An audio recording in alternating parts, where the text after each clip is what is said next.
ఇప్పుడు ఎన్నికల సందర్భంలో ఇప్పుడున్నటువంటి ప్రభుత్వ పెద్దలందరూ కూడా కలిసి ₹1,00,000 సరిపోదు, దాంతోపాటు ఒక తులం బంగారం కూడా కలిపి మీకు ఇస్తాం కళ్యాణ లక్ష్మి పథకం కింద అని చెప్పారు అధ్యక్ష. కళ్యాణ మస్తు అని పేరు పెట్టి ఈ పథకాన్ని ఇస్తానని చెప్పి కూడా చెప్పడం జరిగింది అధ్యక్ష.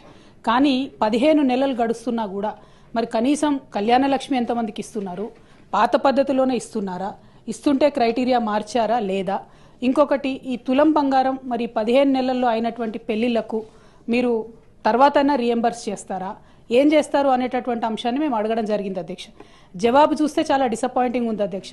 కళ్యాణ మస్తు పథకాన్ని కన్సిడర్ చేస్తున్నారా అంటే సింపుల్గా సాఫ్ సీదా కన్సిడర్ చేస్తలేము అని చెప్పి ఆన్సర్ ఇవ్వడం జరిగింది అధ్యక్ష. అంటే మీరు ఎన్నికల ముందు మహిళలకు తులం బంగారం ఇస్తామని చెప్పి మభ్యపెట్టినామని చెప్పి వాళ్ళ కౌన్సిల్లో ఇచ్చినటువంటి సమాధానం వల్ల ప్రభుత్వం మళ్ళొకసారి నిరూపించుకుందని చెప్పి మేము భావిస్తూ ఉన్నాం అధ్యక్ష. మరి ఇట్లాంటప్పుడు మీరు ఇక మిగతా హామీలను మహిళలకు ఇచ్చినటువంటివి అది 2,500 కావచ్చు, ఇంకోటి కావచ్చు, వాటి పట్ల కూడా మరి కనీసం ఏం ఫోకస్ చేస్తలేరా, ఆ విషయాన్ని కూడా ప్రభుత్వం దయచేసి చెప్పవలసిందిగా నేను డిమాండ్ చేస్తున్నా అధ్యక్ష.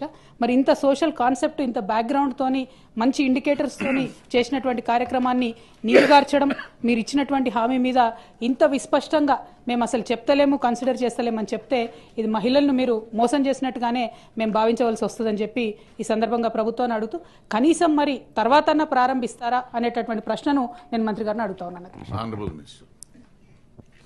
గౌరవ సభ్యురాలు అడిగినటువంటి ప్రశ్నకు ఏ లేదండి, బి ఆ ప్రశ్న ఉత్పన్నం కాదు, సి ఆ ప్రశ్న ఉత్పన్నం కాదండి.